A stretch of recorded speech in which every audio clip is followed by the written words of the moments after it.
I began making this film back home in Iran in 2009 and have since traveled thousands of miles in search of witnesses and archive material.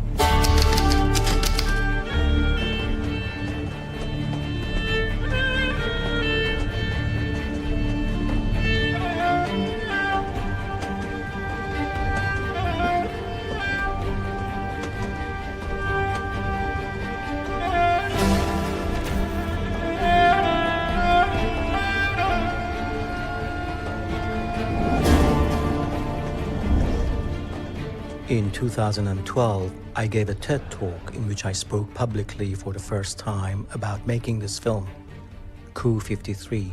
I'm going to be telling the story of this man, Dr. Mohammad Mossadegh. He was our first democratically elected prime minister and the closest Iran came to having its own Mahatma Gandhi.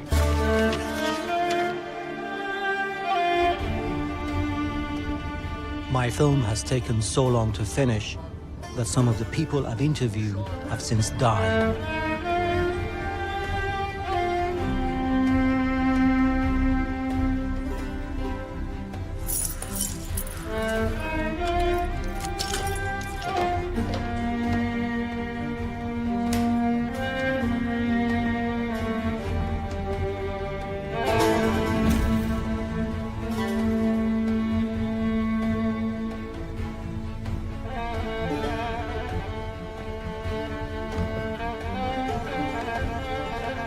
In 1952, Time magazine named him Man of the Year because he nationalized Iranian oil and pissed off Winston Churchill and the company that controlled our oil. You now know it as BP. So in August 1953, Eisenhower and Churchill staged a coup and overthrew Mossadegh. In 1953, the United States, together with Britain, participated in supporting a coup in Iran that got rid of Mossadegh, who was a left-leaning leader of Iran, and restored the Shah to the power in Iran. I grew up in pre-revolution Iran under the rule of the Shah. Went to a school where most of the teachers were political activists, frequently arrested by Savak, the secret police.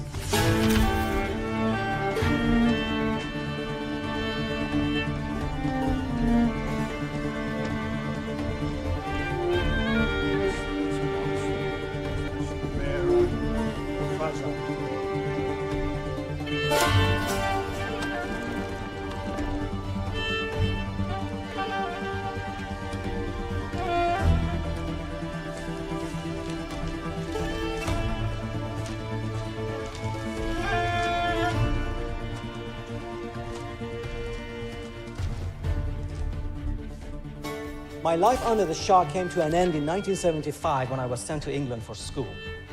Suddenly at 15, a whole new culture, new environment, new language, and a new tribe to observe, the British. But unlike the Americans, the British government has never officially acknowledged its role in the coup. I must insist that I don't think at any time we really planned a coup d'etat. Mossadegh was potentially the father of a future democratic Iran. An Iran in which a young 12-year-old boy would not have had to have his teachers arrested or be scared of reading a book. Nothing in my 30-year career as a documentary maker has prepared me for the remarkable discovery I'm about to make on this journey. Evidence that has the potential to turn a dark chapter in history inside out.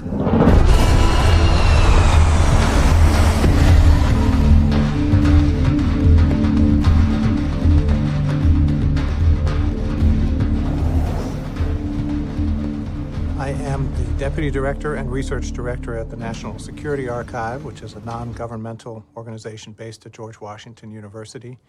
So I oversee a lot of our research projects looking at declassified documents from U.S. and other archives. And then I have a couple of my own projects. The main one that I work on is on U.S.-Iran relations, and I spend a lot of time looking at that historical issue. So these are the papers that I've been waiting to see. You've seen them over and over again. Yes.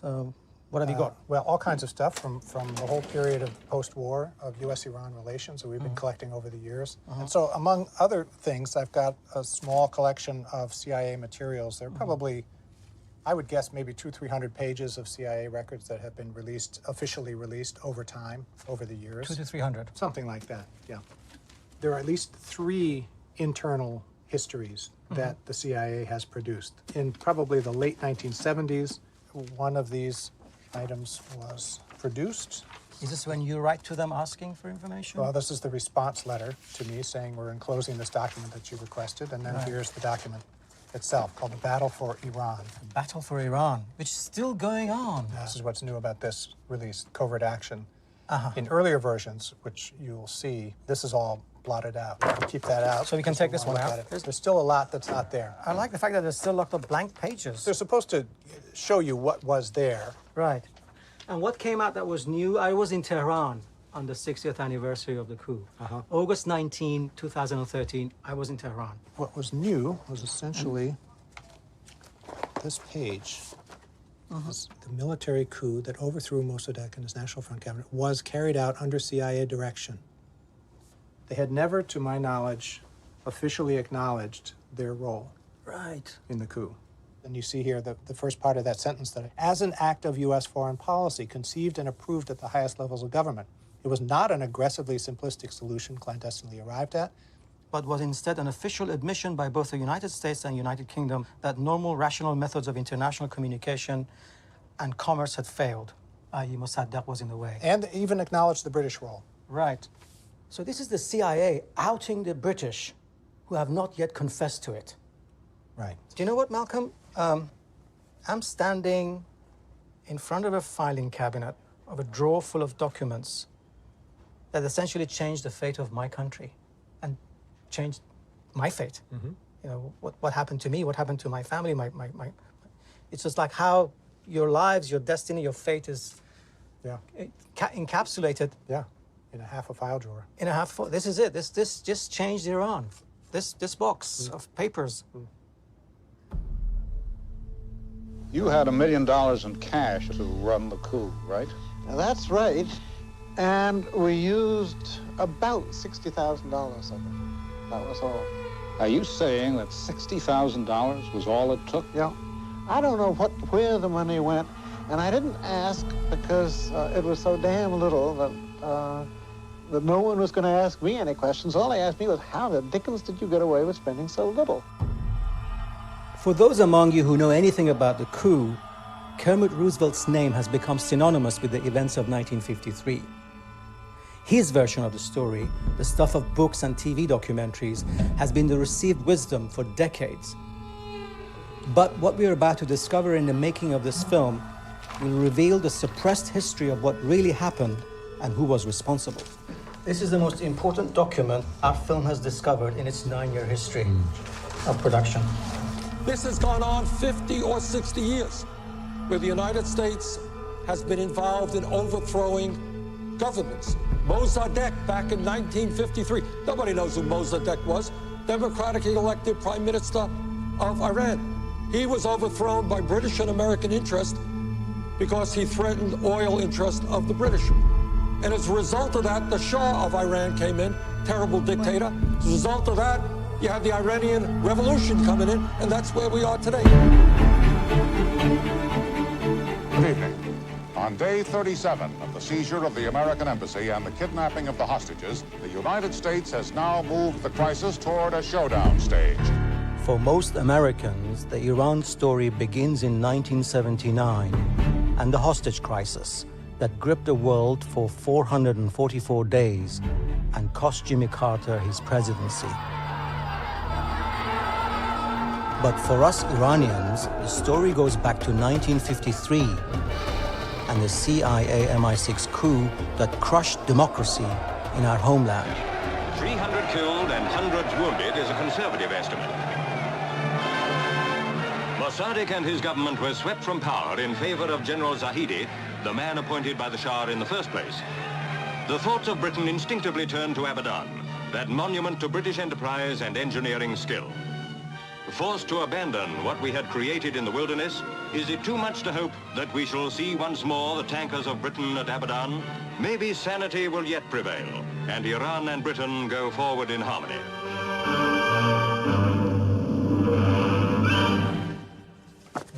You know, I was here earlier looking through the titles on these boxes, Iran-Contra, CIA family jewels, Iran-US relations. Right. Nest of spies, documents from Iran. Chile's behavioral mind study. control. And there's incoming FOIA, that means new stuff coming in. Right, and we get stuff every day because we've been filing requests for years and years, and it's like a freight train. You know, it just keeps coming and keeps coming. Right. Are you okay for me to spend some time just going through these? Absolutely. This is the idea. Yep, help yourself. Thank you very much. I don't know where to start. All right. Maybe one day I'll win the battle for Iran if I can read enough. Thank you. Happy reading. Thank you so much, man. All right. Battle for Iran.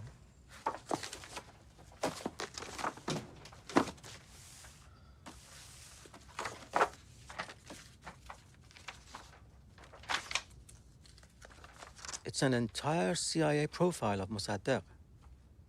Mossadegh's power rose from his consummate ability to appeal to national aspirations and emotions. The above facts do little to explain his often bizarre behavior as a politician. We would call him dotty in some respects, but he wasn't in Persian eyes, and some of the very moderate Persian parliamentarians would weep when he spoke, even though they knew perfectly well that it was ruinous for their country and impractical. His way of living and general appearance didn't strike one as being the sort of person you'd think of as a prime minister, and I don't mean them because he didn't wear striped trousers. In fact, he always wore pajamas, and that was a rather odd figure for a future prime minister to cut. My uncle was someone who did not go in for formality as such. He was who he was, and because of his dress, he didn't think that would make the difference. Of course, it was the first time that heads of state or politicians rather came to a bedside of a prime minister to discuss politics with him. So it was quite strange in Western eyes. Mossadegh was truly a remarkable figure. His father had been finance minister of Iran for decades. His mother had been a princess coming out of the Qajar dynasty.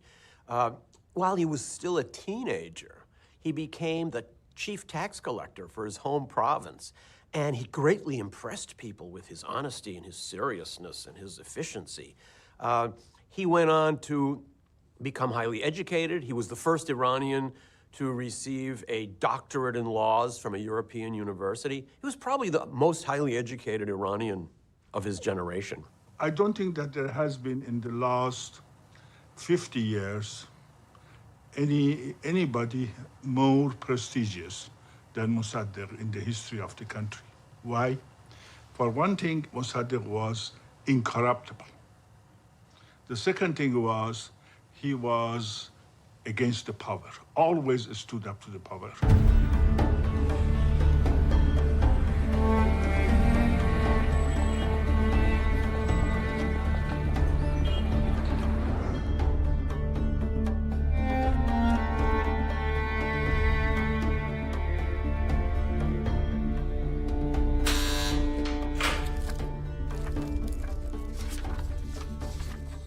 ایناست که خیلی منو توجه جلب کردم.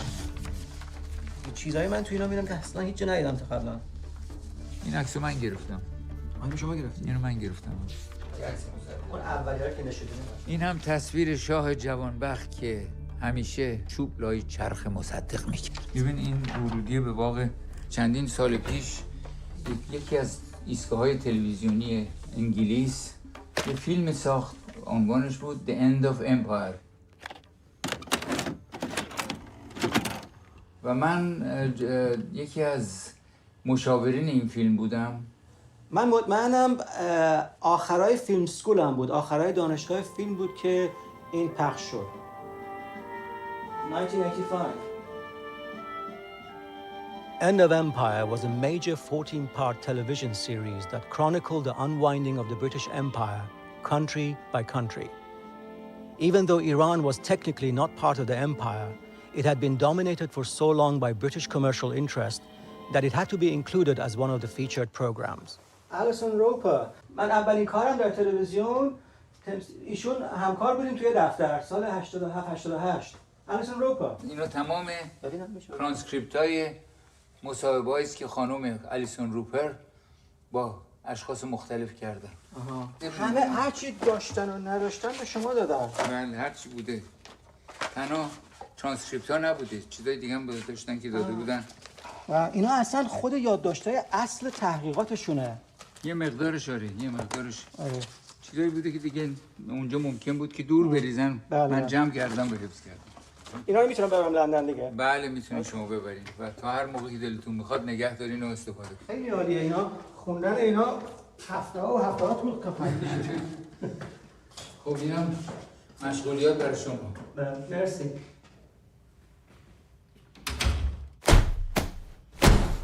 Look at this. A bag full of stuff from a basement in Paris. What you see here are the research notes and transcripts and interview notes made by the production team of End of Empire. British diplomats who were involved in the coup, Foreign Office officials, possibly MI6, I see a CIA name here. Who knows what combing through these papers will throw out for us. These words, these people have not been heard or seen for over 34 years. These look like actual working copies of transcripts, interview transcripts. Very old school, the cut and paste school of structuring a film. They've cut the bits that they liked to edit into the film. Derbyshire tapes. And you've come across the name of Norman Derbyshire? Sure.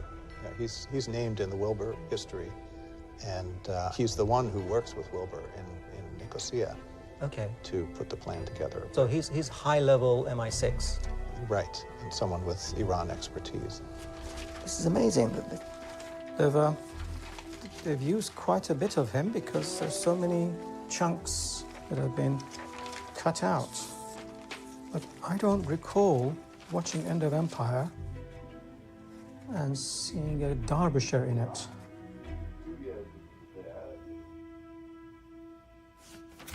Excellent. If we want the coup in detail, and even if not, why did they select bits of interview from him, cut it out, paste it into a script, probably edit it into the film, but he didn't make the final cut. He's not in the finished film. In a remarkable stroke of luck, we've discovered that the British Film Institute archive holds all the unused footage from the End of Empire Iran episode. After years of intense negotiation, we break through the red tape and financial barriers and finally get access. 36 cans of film, 520 minutes of interview, among which we hope to find Norman Derbyshire. And it's recording. Great.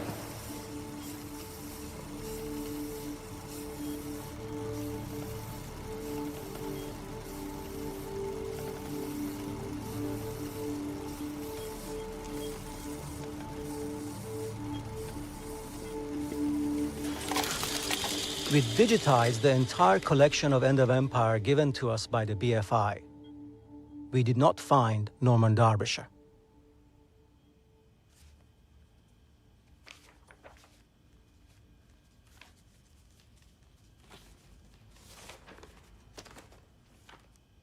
This is End of Empire's cast list.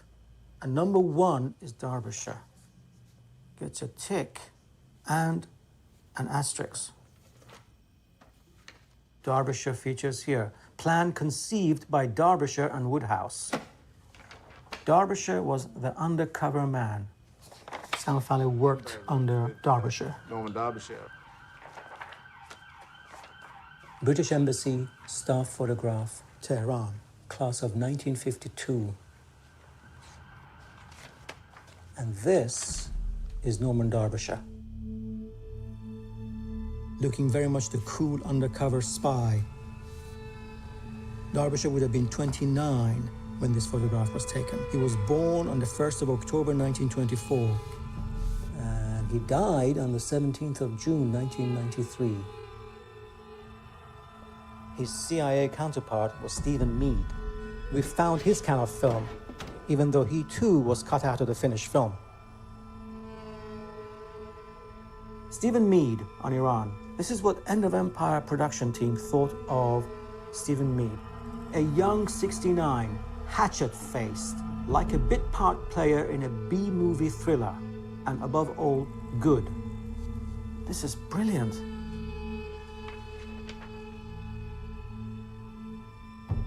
Wow. Your British counterpart was in fact blank. Could you tell me something about the man blank? Your British counterpart was in fact Norman Derbyshire. Could you Yes. tell us something about the man, Norman Derbyshire? Oh, I didn't know him at all before I met him. What kind of a man was blank? What kind of a man was Norman Derbyshire? Derbyshire has been wiped out, cleaned out, everywhere.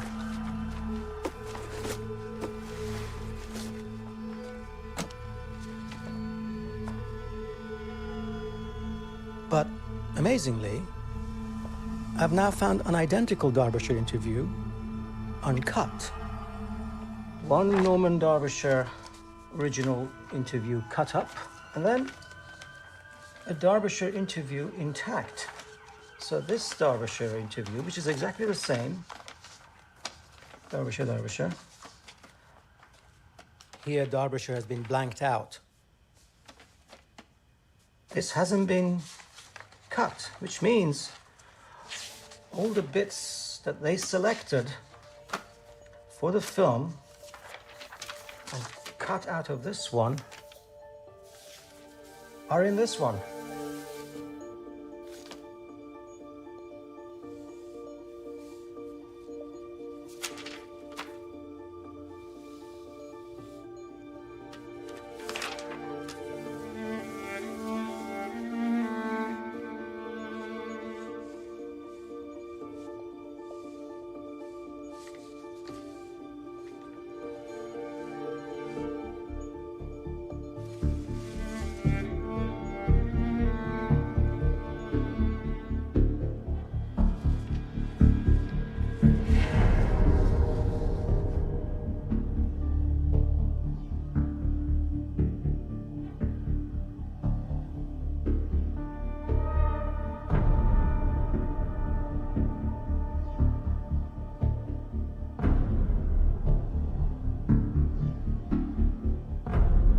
Afshar Tus was one of the few generals who was very pro-Mossadegh, tough-minded guy. So Mossadegh appointed him chief of police. And for the anti-Mossadegh army officers, he was a bête noire. Police Chief Afshar Tus claimed to have a list of Iranian officials who were conspiring with the Americans to unseat Mossadegh, and he was going to publicize this.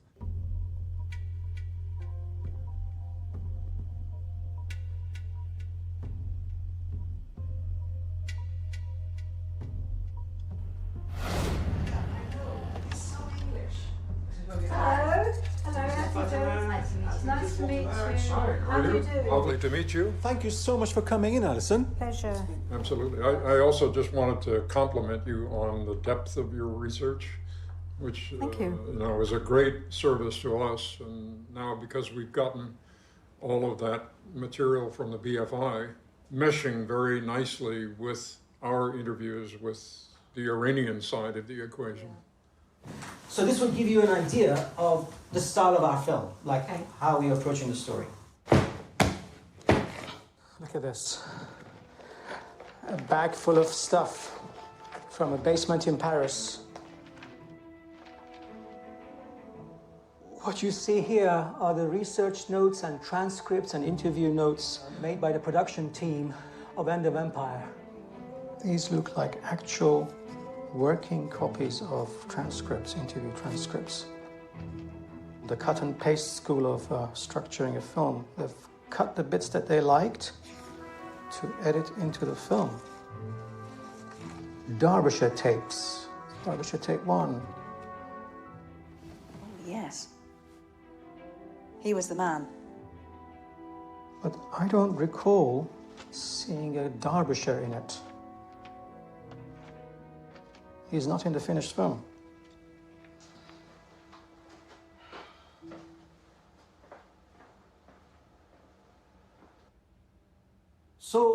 big mystery, as now evident there, is Derbyshire is missing.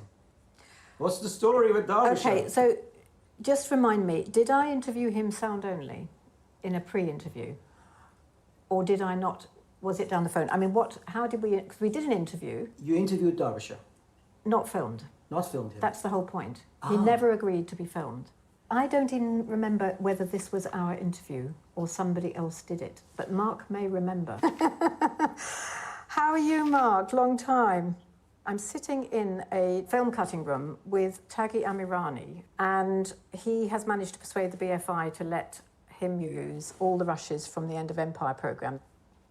And there's one question I can't answer at all, which concerns Mr. Derbyshire. Yeah, I've just put you on speakerphone so Taghi can hear that. Yeah, he had that kind of spy thing of, deniabilities. He never came up with anything concrete. We were always after, he said, I said. I think I felt that he wasn't ever going to say anything anyway. I can't picture him. I don't think he was in the programme. But Taghi's found one thing, which was about the assassination of the police chief in Tehran. He was asked point blank, were you involved in the assassination of the chief of police of Tehran? And he says point blank, yes. And that's the one thing. That's the one thing that jumps out in the transcript. Yeah. Okay. I don't remember that, but if he said he was, he probably was. No. Sorry? We're losing you. Oh, reception is going to... We'll have it. Yeah. She'll text you. Lovely. Okay. Fantastic, Mark. Okay. We'll say goodbye. Brilliant. Thank you very much. Okay. Thank you so much. Bye. Cheers to you both. Bye. Thank you, Alison. Was there ever a version of the film with Derbyshire in it? I don't remember that. Now, is he remembering wrong? We'll have to check, because Yeah. I can't remember that happening. Right. I don't think we ever filmed him. And you haven't seen any rushes in there either. No, but we live in hope of finding something. You never know. You never know. Thank you so much. You. Hello. Hi, is that Humphrey? It is, yes. Hi, this is Taghi Amirani. You've been speaking to my colleague Evelyn about our documentary. Yes. So, Is Mark Anderson still around? yes, Alison came in and we spoke to her, and then she also managed to get him on the phone, and his memory of Derbyshire was hazy. But I figured the one person whose memory will not be hazy, because he's the cameraman looking through the viewfinder, is Humphrey. We did a series of interviews in overlooking the Thames. Do you remember the location? Survive. Out of all the interviewees that you filmed, Derbyshire, he's the most outspoken and open and blunt about everything. He doesn't hold back. He just... And I think that's one reason why I remember him. Because he had a big impact when we did the interview. Can you do a little old school hand clap for me? Excellent. Right. Or should I go like that? Did you know that your Sam Fall interview was the very first interview you did? One, take one. I'm probably right, because I remember it was the first time that I met Alison, who was the researcher. So that is, you're right. So what do you remember of Derbyshire on that day? Because he clearly, from what you said and from his transcript, he was very open, he was very blunt, he was memorable. I got the impression that he was somebody who felt that there were things to be said that hadn't been said. I got the feeling that he was somebody who had had time to reflect and felt that there wasn't any reason to hide these things, that it probably was important in the public interest. I'm sure Mossadegh's grandson, Matin Daftari, has told me on more than one occasion that there was a screening of End of Empire in Golden Square in London, and there was an MI6 man in the audience who didn't like himself being in it, and he asked the producer to take him out. Now, is this tape the program as it was transmitted? Which version of the End of Empire is this? This was the last version, the final version which went on the screen.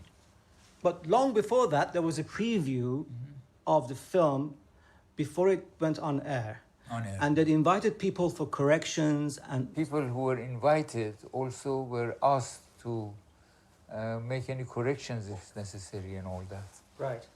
and Derbyshire asked to be taken out of the whole thing, you know. Both Mark and Alison told me about it. Told me about it. You think Derbyshire asked to be taken out because? Because the British government had not allowed him to do it. I've been Secretary of State, Foreign Affairs. I was in charge of MI6. I know the difficulties of the task of the government of the day. All the time when you ask me questions, there's a little thing back in my head saying, be careful, don't cross the line. You can criticize, but don't make their life harder. It's hard enough anyhow being Foreign Secretary and Prime Minister in this country. Our star witness, our star find in our research is Norman Derbyshire. What would possess an MI6 agent to reveal things which are still kept secret to this day? Derbyshire? Yeah. I don't know. I've not consciously met him, but I may have done in the past. But I can imagine that he believes, like I believe, that the best thing to deal with this constant suspicion of Britain is to be more open. Reading Derbyshire's interview, you get a sense that he's trying to restore credit where credit is due. He's a bit pissed off that the Americans walked away with the credit for the coup. Well, there may be your explanation. Vanity of vanities, saith the preacher. All is vanity. We all like recognition for what we've done. And maybe that was the reason he blew the gasket. He was fed up with being told that this was the Americans. He wanted to, a good old British view, that he wanted them to get some credit for it. That may be it. I don't know. As I say, I don't think I know the man. It will be another nail in the coffin of a view of the Official Secrets Act that you can just use it to save you from embarrassment. There's absolutely no reason whatever under the sun why that shouldn't be published. Norman Derbyshire, take one.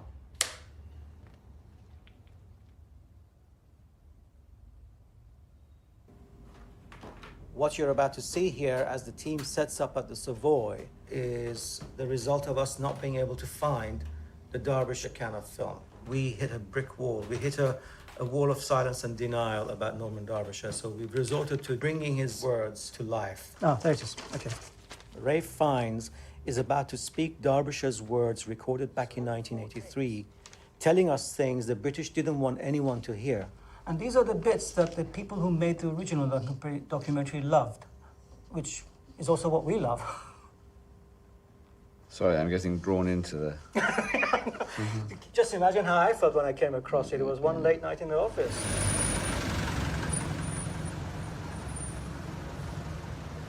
Good morning. Good morning. Morning. Walter, great. Walter, fantastic. Yes. Ah, Here that's we Chris. are. This is Humphrey. Hi. I'm today's cameraman. Good. That's all right. And I can take it easy. As you know, filming against windows is. Well, we had a policy for that whole series. Yeah. The whole, because I did about half the end of Empire. As far as we could, Yeah. we would shoot the windows in order to show the different sort of authenticity about the yeah. background. I think it's very. Have you seen the footage of the script supervisor, was she? No, she was the researcher. So that. With the producer, and they suddenly go weird and they don't remember him and they all go vague. Well, I was surprised that It's they didn't. It's so incendiary what he's saying. I mean, even then you would have Well, thought... I was surprised because I have a memory of being a little bit astonished at what he was saying. Yeah. He was straight up and down saying this stuff, and it was quite amazing. Everybody good? Everyone back in your positions, please. That looks great. Yeah. You're making good time. That's very good. Yes, you're running like that. Yeah, that's great.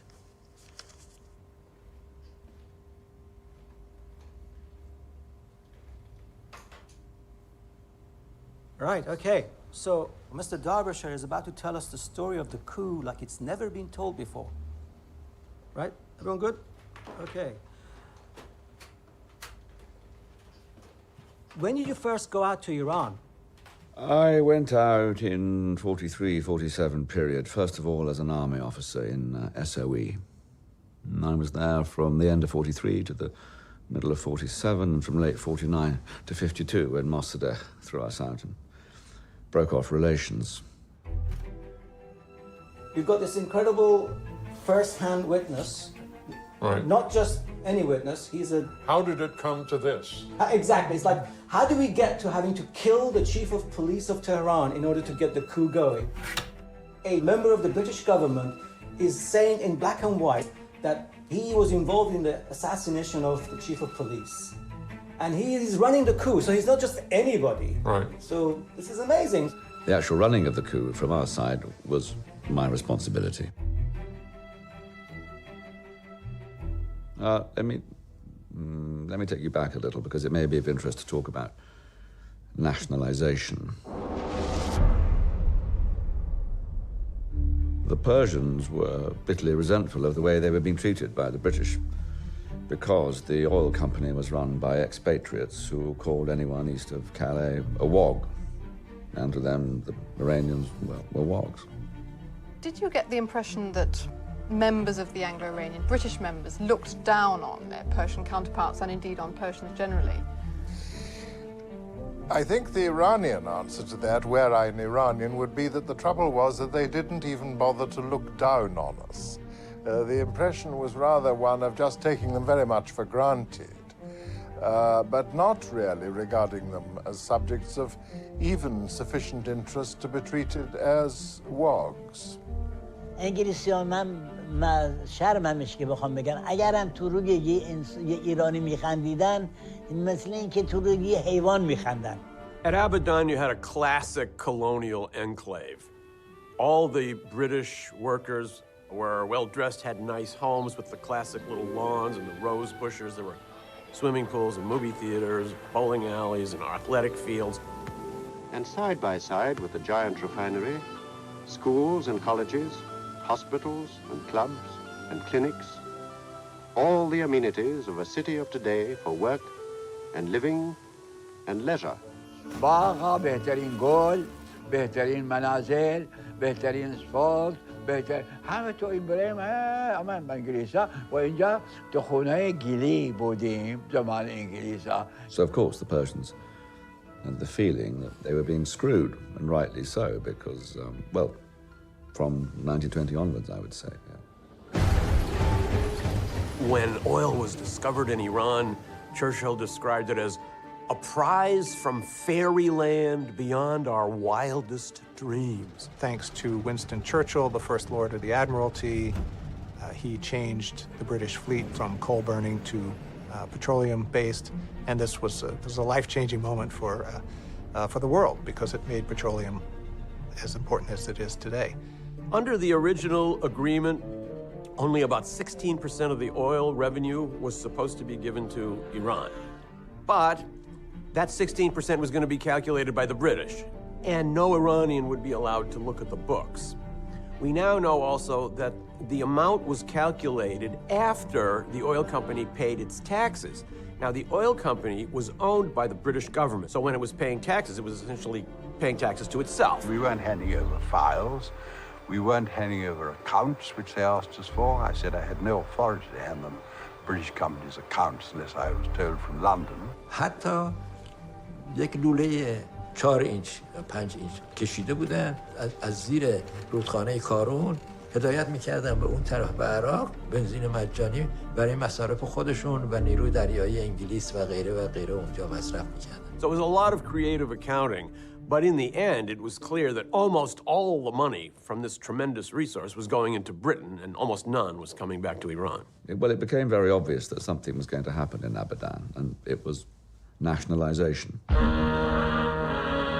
The long smoldering Iranian nationalists made clear their intention to seize the oil industry and expropriate the British company.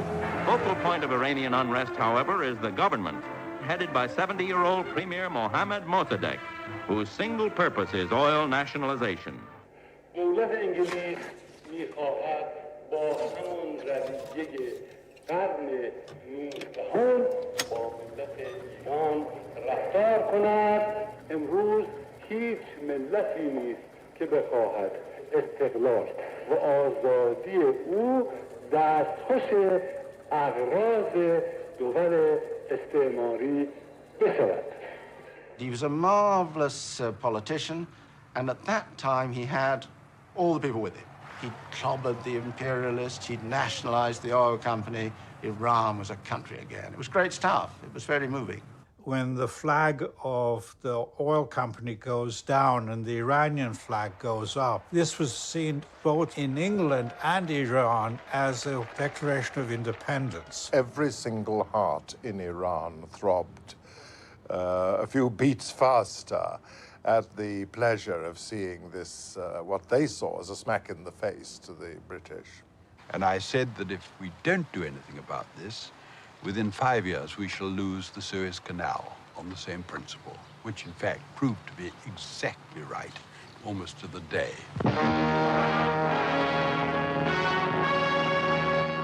The 16th Independent Parachute Brigade stands by to proceed to a foreign destination.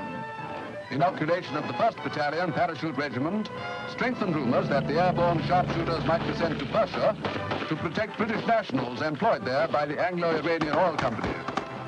We had a date to see Winston that night at about 11:30. Ah, he said, Drake. Swaying slightly, I think he'd had a good dinner. And he said, have you got a pistol, Drake? I said, no, sir. We're under martial law in Abadan. A pity, he said. You can finish a man with a pistol. And HMS Mauritius standing by in the Shatt el Arab River. Such pictures tell the story of the oil crisis pretty clearly. We had the cruiser out there and she had her guns open range across the refinery. And the problem arose, were we or were we not going to take Abadan? Two members of the delegation going out to Persia for talks on the oil crisis, Mr. Jackson and Mr. Elkington, are seen about to leave London Airport. The mission is going out to Persia to talk to the Iranian government with the utmost goodwill. Were the negotiations face-saving for the British? Yes, they had to go through the motions. They wanted to oust Mossadegh regardless of whether he signed a favorable agreement. Our policy was to get rid of Mossadegh as soon as possible. We didn't think he'd do any good to Iran. We thought that when Mossadegh came in that it would be relatively easy to get rid of him. Back to report the failure of his efforts to solve the oil crisis comes Mr. Richard Stokes.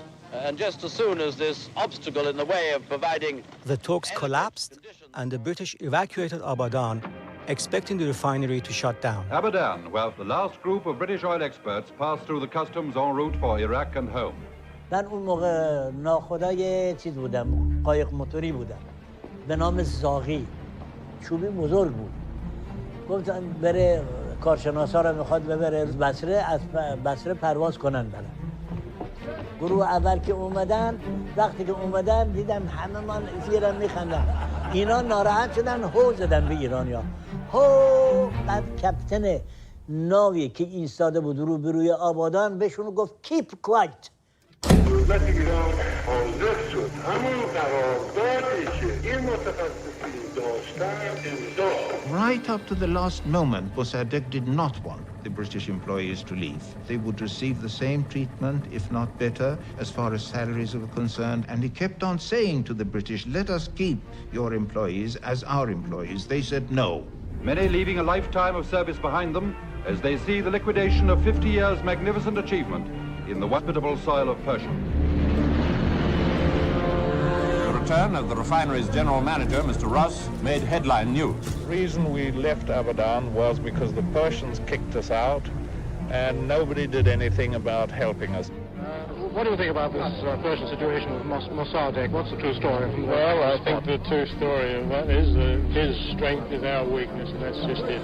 And what do you think about this evacuation generally? I think it's a abortion. Absolutely. It's abortion. Abortion. Abortion. Did the Persians take our threat of force seriously? I don't know whether, did we threaten force? Will you tell us, are there any European patients left in the hospital? No, no European patients at all. There are no British people left in Abadan now. In the 2 years following the evacuation of Abadan, the British tried everything they could to destabilize the Mossadegh government. The refinery itself was sabotaged to prevent Iranian engineers from operating the machinery. It was no question of violent resistance, but extraordinary how pieces of plant would go wrong just when they were supposed to be doing something else, you know. The British took their case to the United Nations. The Iranian oil dispute comes to New York as Persia's Prime Minister, Dr. Mossadegh, arrives by air to put forward his country's case. And the International Court at The Hague. The present actions and threats of the Iranian government may render it impossible to execute a judgment in favor of the United Kingdom. Both judgments went in favor of Iran.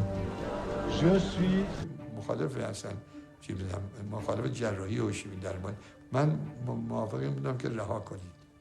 And the word came down that no, he's not to be buried in a public place. Went it to Ahmedabad, and he was buried in what was formerly his. It was a very small, very poignant scene, the burial. Yeah, not many people there. که یه روزی اگه بتونن ببرن به آرامگاه سی تیر که الان من فکر میکنم دیگه اینجا جای دائمی الان دیگه اون مسائل گذشته مربوط به تاریخ بوده.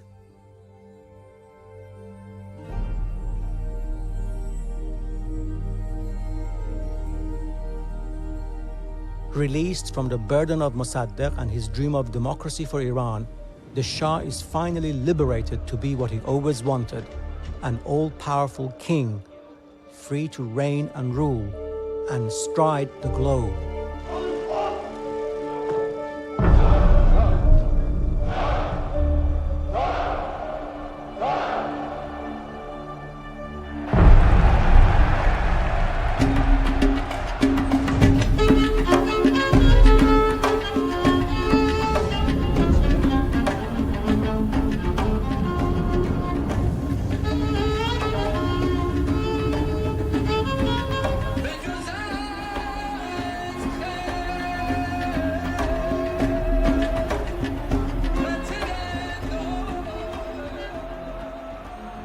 Do you understand sometimes the slight dilemma that some Western leaders feel about a very close relationship with your government, when there are some in America and in Britain too who feel that your regime is undemocratic? How do you respond to that?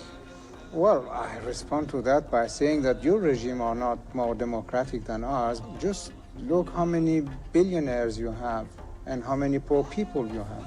In the old days, you, British and others who had influence here, you could change the prime ministers as you wished. Are you sorry for that time that you have lost? Do you want the same thing? To manipulate our internal affairs? We won't let you. Iran, because of the great leadership of the Shah, is an island of stability in one of the more troubled areas of the world.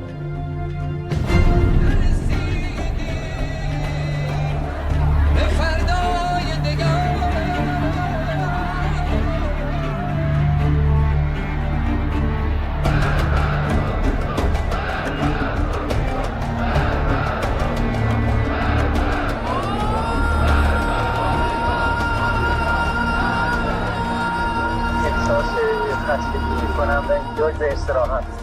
ضمناً گفته بودم که تا خیالم راحت بشه و دولت مستقر بشه بعد مسافرت خواهم کرد.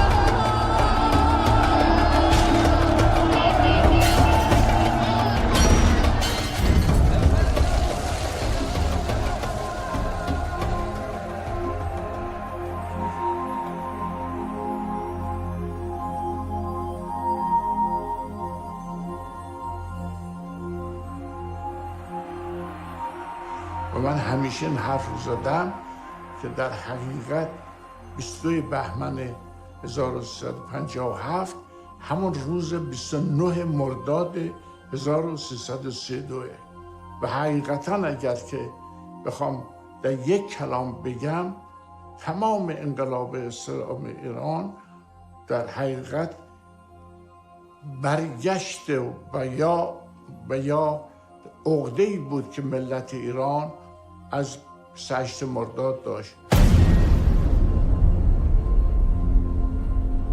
The legacy of the 1953 coup in Iran is shaping politics to this day. We have a government in Iran and a political system in Iran that probably never would have emerged. American-Iranian relations might never have deteriorated this way. Think of it this way. Had we not overthrown Mossadegh in 1953 and had allowed democracy to grow, we might have had a flourishing democracy in the heart of the Muslim Middle East all these 60 years. And I can hardly wrap my mind around how different the Middle East might be if that were the example we had set. Instead, we set the opposite example. Here was the message we sent to the rising generation of leaders throughout the Middle East. The United States does not want democracy, because democracy in a Middle East country is going to lead to demands for controlling resources. What we want is a dictatorial leader who can repress his people as much as he wants, and we will help him do that as long as he gives us free access to oil. That was the message of the Iran coup, and that was heard all over the Middle East, and it led to the emergence of all the kinds of regimes in the Middle East that have created the crises that we now live with. So this was a decisive, historic episode. When you read a history of the 20th century, in many cases, you'll be lucky to find one line on this coup. It should be a big chapter. I wrote the whole thing up from beginning to end, and it's definitely on file. I think I could persuade them to let me see it. It's the sort of thing you won't find in any book.